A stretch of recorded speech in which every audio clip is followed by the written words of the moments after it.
স্বাগত ডিবিসি সংবাদে। আপনাদের সাথে আছি নীলিমা জাহান। শুরুতেই জানিয়ে দেব আকিজ বশির গ্লাস সংবাদ শিরোনাম।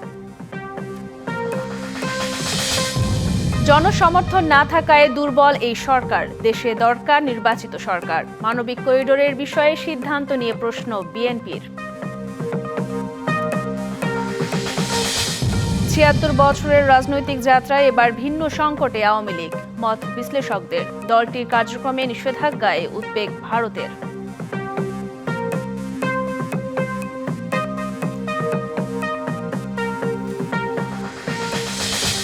রমনা বটমূলে বোমা হামলায় সাজা কমল আসামিদের। তাজউদ্দিন ও জুয়েলের মৃত্যুদণ্ড থেকে যাবজ্জীবন, ৯ জনের ১০ বছর জেল।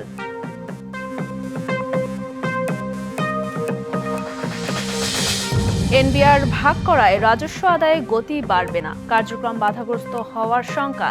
৩ দিনের কলম বিরতিতে কর্মকর্তারা। টানা আন্দোলনের মুখে বরিশাল বিশ্ববিদ্যালয়ের ভিসিকে অব্যাহতি। তৌফিক আলমকে অন্তর্বর্তী উপাচার্য করে শিক্ষা মন্ত্রণালয়ের প্রজ্ঞাপন।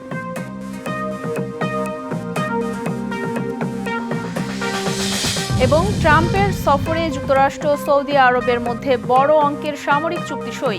$১৪২ বিলিয়ন মার্কিন অস্ত্র কিনছে রিয়াদ।